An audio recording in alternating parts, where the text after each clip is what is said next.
పట్టణాభివృద్ధిని దెబ్బతీశారు దారి మళ్లించి. ఈ విధ్వంస పరిస్థితులను చక్కదిద్ది రాష్ట్రాన్ని గాడిలో పెట్టేందుకే ఎన్నికల రూపంలో ఒక అవకాశం మన ముందుకు వచ్చింది. ఈ విధ్వంస పాలన సాగనంపి స్వర్ణాంధ్రను నిర్మించుకోవడానికే మా కూటమి అభ్యర్థులకి ఘన విజయం చేకూర్చాల్సిన అవసరం ప్రతి ఓటరు పైన ఉన్నదని విజ్ఞప్తి చేస్తున్నాం. తెలుగుదేశం పార్టీ చేసిన సూపర్ 6, అలాగే జనసేన ప్రతిపాదించిన షణ్ముఖ వ్యూహం, ఈ మూడిటితో కలిపి ముందుగా మేము 12తో ప్రారంభించి ఈరోజు సంపూర్ణంగా అన్ని ఎస్సీ ఎస్టీ అన్ని రకాల వర్గాలకి, ముస్లిం మైనారిటీలకి, క్రిస్టియన్లకి, అన్ని సంఘాల వాళ్ళకి, అన్ని రంగాల వాళ్ళకి చాలా సమగ్రంగా ఏర్పడిన కూటమి ఇది మన ఈ మేనిఫెస్టో. ఇది ముఖ్యంగా దీంట్లో నేను మీ దృష్టికి తీసుకొచ్చేది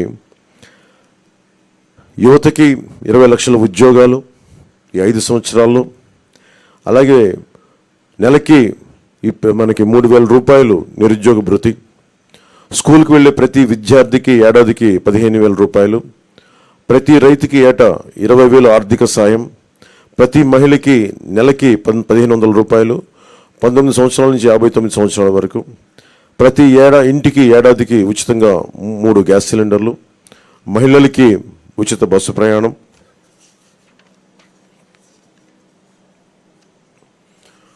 మత్స్యకారులకు సంబంధించి సముద్ర వేట విరామ సమయంలో మత్స్యకారులకు 20,000 రూపాయల ఆర్థిక సాయం, జీవో2 2017ని రద్దు చేస్తాం, బోట్ల మరమ్మతులకు కానీ ఆధునిక కమ్యూనికేషన్లకు కానీ ఆర్థిక సాయం అందిస్తాం.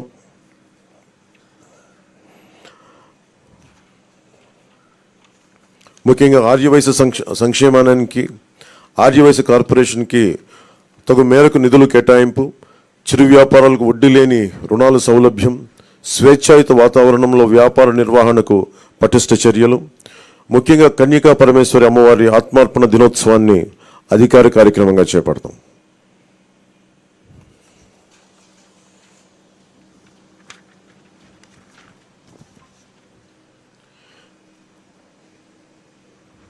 ఆక్వా రంగానికి సంబంధించి అవసరం ఉన్న జిల్లాల్లో 5,000 టన్నులు నిల్వ సామర్థ్యం కలిగిన కోల్డ్ స్టోరేజ్లు, అన్ని జోన్లో ఉన్న వారికి విద్యుత్ యూనిట్కి గతంలో లాగే ₹50 సరఫరా చేస్తాం, ట్రాన్స్ఫార్మర్ల ధర తగ్గిస్తాం, ఏవియేటర్లపై సబ్సిడీ అందిస్తాం. ఏ ఇసుక కోసం అయితే దోపిడీ చేసిందో జేపీ వెంచర్స్, దానికి ప్రజల నుంచి దాదాపు 39 మంది పైగా భవన నిర్మాణ కార్మికులు చనిపోయారు. మేమందరం వారికి అండగా ఉన్నందుకు ఈ రోజున వారికి సామాన్యులకి ఇసుక అందుబాటులో ఉండే విధంగా సమగ్రమైన ఇసుక విధానం, అలాగే ముఖ్యంగా విద్యార్థులకు సంబంధించి ఎయిడెడ్ కాలేజీలు, ప్రైవేట్ పీజీ విద్యార్థులకి ఫీజు రీయింబర్స్మెంట్ పునరుద్ధరిస్తాం, కాలేజీలకి రుసుము చెల్లించి సర్టిఫికేట్లు విద్యార్థులకు చిక్కులు లేకుండా చేస్తాం. ల్యాండ్ టైటిలింగ్ యాక్ట్ని రద్దు చేసి ప్రజలకి రక్షణ కల్పిస్తాం. మిగతావన్నీ చంద్రబాబు గారు తెలియజేసుకుంటారు. గౌరవ మాజీ ముఖ్యమంత్రి.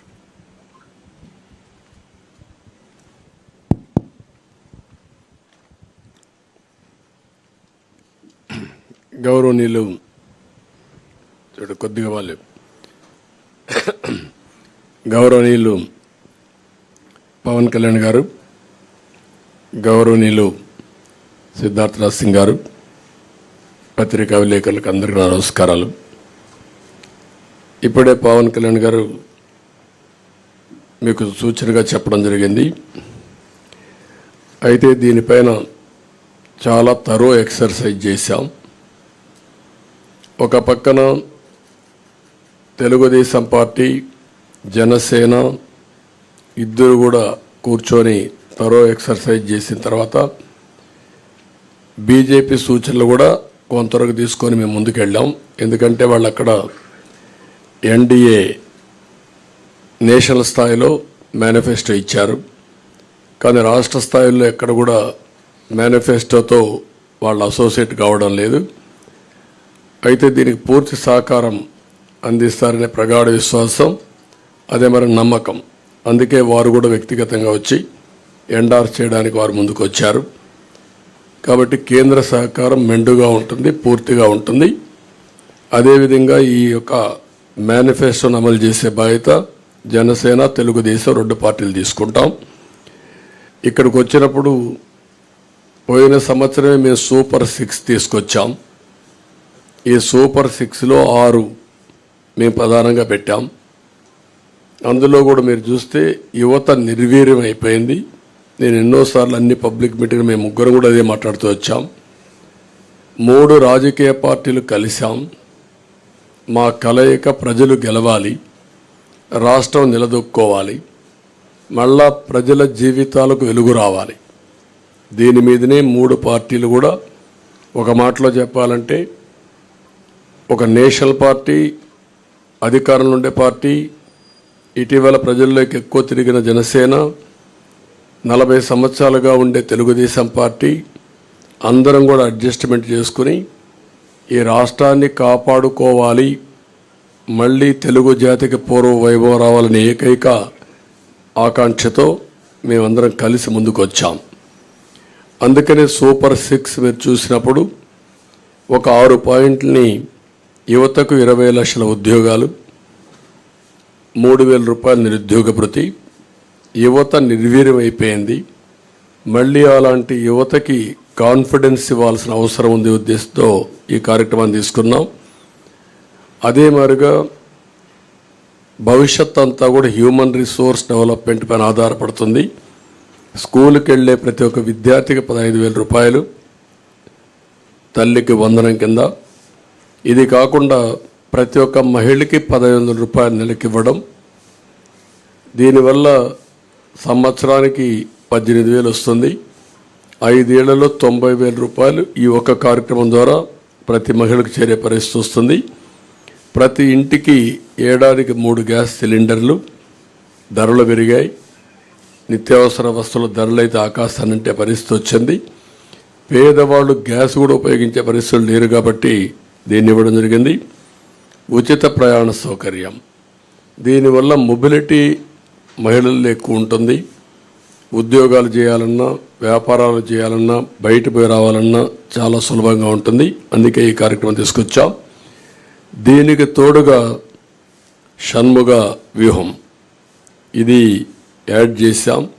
అందులో కూడా చూస్తే మీరు చూస్తే ఇంటింటికి రక్షిత మంచినీరు, కొళ్ళాయి ద్వారా నీళ్లు ఇవ్వడం. రెండోది రాష్ట్ర వ్యాప్తంగా స్కిల్ సెన్సస్. ఇది first of it's kind in the country. ఇంతవరకు కులగణన చేశాం. రిలీజియన్గా ఏ కమ్యూనిటీ ఎంత ఉన్నారు, ఏ రిలీజియన్ ఎంతమంది ఉంటారో చేశాం. ఫస్ట్ టైం స్కిల్ గణన చేయడం. అంటే స్కిల్ ఎవరికి ఎలాంటి స్కిల్స్ ఉన్నాయి, ఎలాంటి స్కిల్స్ సమాజంలో మెరుగైన అవకాశాలు ఉంటాయి, ప్రపంచంలో ఎలాంటి డెవలప్మెంట్ జరుగుతాయి, ఎలాంటి స్కిల్స్ మన యువతకు కానీ అందరికి కానీ ఇవ్వగలిగితే ప్రొడక్టివిటీ పెరుగుతుంది అనే దానిపైన మెయిన్గా ఫోకస్ చేయడం కోసం దీన్ని పెట్టుకోవడం జరిగింది. ఇంకొక పక్క చిన్న మధ్య తరహా పరిశ్రమలకి, అంకుర సంస్థలకి ప్రాజెక్ట్ వ్యయంలో గరిష్టంగా 10 లక్షల రూపాయల సబ్సిడీ ఇవ్వడం. ఇది కాకుండా ఇంకొక పక్కన చూస్తే ఎన్డీఏ ప్రభుత్వం తెచ్చిన 10% ఈడబ్ల్యూఎస్ రిజర్వేషన్స్ అమలు చేస్తాం. అది economically middle class, all OCs ఎవరైతే ఉన్నారో వాళ్ళల్లో 10% ఈడబ్ల్యూఎస్ రిజర్వేషన్స్ పెట్టి అందులో కూడా ఎకనామికలీ బ్యాక్వర్డ్కి రిజర్వ్ చేసి విద్యా ఉద్యోగాల్లో ప్రాధాన్యత ఇస్తాం. ప్రజాదాని అమరావతిని మళ్ళా కొనసాగించి ఉపాధి, ఉద్యోగ అవకాశాలన్నీ కల్పిస్తాం. ఇది కాకుండా ఇంకొక పక్కన మీరు చూస్తే యువత కోసం చాలా స్పష్టమైన ఒక మేనిఫెస్టో తీసుకొస్తున్నాం.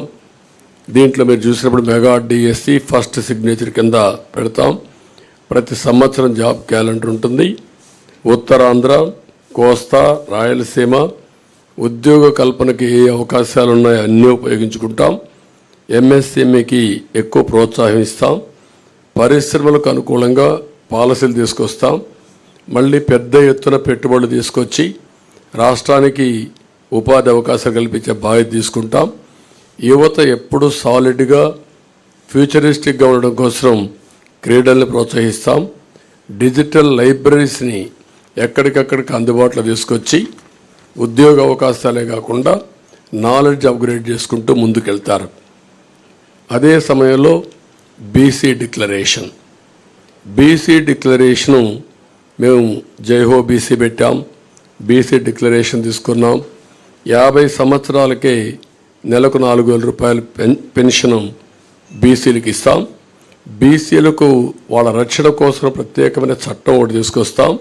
బీసీ సబ్ ప్లాన్ ద్వారా 5 ఏళ్లలో 1,50,000 కోట్లు ఖర్చు పెట్టి తద్వారా వారి యొక్క వృత్తిపరంగా చేతిపరంగా వాళ్ళకు పూర్తి సహకారం ఇచ్చి వాళ్ళ పైకి తీసుకొచ్చే కార్యక్రమాలు తీసుకుంటాం. అదే మరిగా స్థానిక సంస్థల్లో నామినేటెడ్ పోస్టుల్లో 34% రిజర్వేషన్స్ వల్ల రెస్టోర్ చేయడం, నామినేషన్ల ప్రాధాన్యత ఇవ్వడం, చట్టసభల్లో 33% రిజర్వేషన్ రావడానికి కేంద్రానికి రికమెండ్ చేస్తాం. కేంద్రంతో సంప్రదిస్తాం. ఇది జరిగే వరకు వారికి అండగా ఉంటాం. తక్కువ జనాభాతో ఎక్కువ పోటీ చేయలేని వర్గాలకి నామినేటెడ్ పోస్టుల ద్వారా రాజ్యాధికారంలో భాగస్వాములు చేస్తాం. ఇది కాకుండా బీసీ వాళ్ళ కులాల దామాషా ప్రకారం 140 బీసీ కులాలు ఉన్నాయి. ఆ కులాల్లో కొంతమంది ఎక్కువ ఉన్నారు, కొంతమంది తక్కువ ఉన్నారు. అందరి యొక్క జనాభా దామాషా వారి యొక్క ఎకనామిక్ కండిషన్ బట్టి వాళ్ళందరినీ కూడా ఎవాల్యుయేట్ చేస్తాం. దీని ప్రకారం కార్పొరేషన్లు పెట్టి అన్ని కార్పొరేషన్లకు నిధులిచ్చి తద్వారా వాళ్ళని ఆర్థికంగా పైకి తేవడం కోసం కృషి చేస్తాం. స్వయం ఉపాధికి ప్రతి సంవత్సరం ఒక 10,000 కోట్లు ఖర్చు పెడతాం బీసీల కోసం. ఇంకొక పక్క ఆదరణ కింద ఒక 5,000 కోట్లు ఖర్చు పెట్టి ఆధునిక పనిముట్లు అప్పజెప్పి వాళ్ళ యొక్క వృత్తిపరంగా చేసుకునే పనుల్లో ఆదాయాన్ని పెంచడం కోసం ముందుకు పోతాం. ఒక్కొక్క కులంలో వారసత్వంగా కొన్ని వృత్తులు వస్తూ ఉంటాయి. ఈరోజు యాదవులు ఉన్నారు. యాదవులు ఎప్పుడు కూడా పాడి పరిశ్రమ పైన ఎక్కువ ఆధారపడతారు. అందుకే ఈసారి పాడి పరిశ్రమకు కూడా ఇన్సూరెన్స్ పెట్టి అన్ని ఆవులు కానీ గేదెలు కానీ వీటికన్నిటికి ఇన్సూరెన్స్ పెట్టి ఎక్కువ రుణాలు ఇచ్చి ఆధునీకరణలో వాళ్ళని కూడా ఇన్వాల్వ్ చేసి వాళ్ళని డెవలప్ చేస్తాం. అదే మరి కురబ కులస్తులను చూస్తే గొర్రెల పెంపకంలో కూడా వాళ్ళు ఉంటారు. ఈరోజు అత్యాధునిక ప్రమాణాలతో మనం డెవలప్ చేసే అవకాశాలు ఉన్నాయి. అలాంటి పరిస్థితుల్లో వారికి ఇది వృత్తిపరంగా వారిని ఎంపవర్ చేస్తాం. చేనేత పరిశ్రమకి ఎవరైతే బాగా ఇబ్బందుల్లో ఉన్నారో అలాంటి వారందరికీ పవర్ లూమ్స్కు ఒక 500 యూనిట్లు, హ్యాండ్లూమ్కి 200 యూనిట్లు ఉచితంగా కరెంట్ ఇస్తాం. 24,000 రూపాయలు సంవత్సరానికి వాళ్ళకి ఇచ్చే బాధ్యత తీసుకుంటాం. ప్రతి కుటుంబానికి కూడా ఒక 24,000 రూపాయలు ఇచ్చి వాళ్ళని ఆదుకుంటాం. ఇవి కాకుండా ఈరోజు నాయీ బ్రాహ్మణులకి వాళ్ళ గౌరవ వేతనం దేవాలయాల్లో పనిచేసే అందరికీ 25,000 రూపాయలు గౌరవ వేతనం ఇప్పిస్తాం. షాపులకు 200 యూనిట్లు కరెంటు ఉచితంగా ఇస్తాం. గీత కార్మికులకి మద్యం షాపుల్లో 10% రిజర్వేషన్లు పెడతాం. వడ్డరికి క్వారీల్లో 15% రిజర్వేషన్లు పెడతాం. రాయల్టీ సీనరీ ఛార్జీల్లో మినహాయింపిస్తాం. ఇది కాకుండా రజక దోబిఘాట్ల నిర్మాణానికి ప్రోత్సాహాలు ఇస్తాం.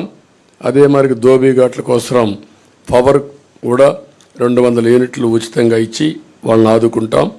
మత్స్యకారులు ఎవరైతే ఉన్నారో విరామ సమయంలో వేటకు పోలేని సమయంలో 20,000 రూపాయల ఆర్థిక సహాయం చేసి 217 జీవోని రద్దు చేస్తాం. వారిని అన్ని విధాలు ఆదుకోవడానికి బోట్ల మరమ్మతులు కానీ కొత్త బోట్లు కొనియడం కానీ ఇవన్నీ చేస్తాం. ఎక్కడికక్కడ ఏవైతే చిన్న చిన్న పోర్ట్స్ ఇవన్నీ ఉన్నాయో దానికి కూడా ప్రాధాన్యత ఇచ్చి వారిని ఆదుకోవడం కోసం ముందుకెళ్తాం. స్వర్ణకారుల అభివృద్ధి కోసం కొత్తగా ఒక కార్పొరేషన్ పెడతాం. వారిని కూడా ఆదుకుంటాం. ఎవరైతే ఈ ప్రభుత్వంలో అతి దారుణంగా తోట చంద్రయ్య, అమర్నాథ్ గౌడ్, జల్లయ్య యాదవ్, పాల సుబ్బారావు ఇలాంటి వ్యక్తులను అతి క్రూరంగా చంపేశారు. ఆ కేసులన్నీ రీఓపెన్ చేస్తాం. తప్పకుండా కఠినంగా యాక్షన్ చేసి వాళ్ళందరిపైన కఠిన చర్యలు తీసుకొని వాళ్ళ ఆత్మకు శాంతి కలిగే విధంగా బీసీల కోసం మేము పనిచేస్తాం. ఇంకొక పక్క మహిళలు ఉన్నారు. నేను ముందే సూపర్ 6లో 4 కార్యక్రమాలు మహిళలకే ఇచ్చాం. అదే సమయంలో డాక్రా సంఘాలకి ఎంపవర్ చేయడం కోసం 10 లక్షల రూపాయల వరకు రుణాలు ఇచ్చి వడ్డీ లేని రుణాలు ఇచ్చి వాళ్ళని ఆదుకుంటాం. అదే సమయంలో ఈరోజు జరిగే విధానం చూస్తే 10 రూపాయలు ఇచ్చి 100 రూపాయలు అలాగే ఇస్తున్నారు. 1000 రూపాయలు దోచేస్తున్నారు. ఆ విధానానికి స్వస్తి చెప్పి సంపద సృష్టించడం తెలిసిన పార్టీలు ఇవి. అటు కేంద్రంలో ఉండే ఎన్డీఏ సంపద సృష్టిస్తూ ఉంది. అదేవిధంగా పవన్ కళ్యాణ్ గారు కూడా సంపద సృష్టించి ఆ సంపద పేదవాళ్ళకి చేర్చాలనేది ఆయన ఆలోచన. ఈ మూడు పార్టీలు కూడా కలిసి సంపద సృష్టిస్తాం, ఆదాయాన్ని పెంచుతాం, పెంచిన ఆదాయాన్ని మళ్ళీ పేద ప్రజలకు అందజేస్తాం. అదే సమయంలో హ్యాండ్ హోల్డింగ్ చేసి మనం ఇచ్చిన డబ్బులతో ఎక్కువ ఆదాయాన్ని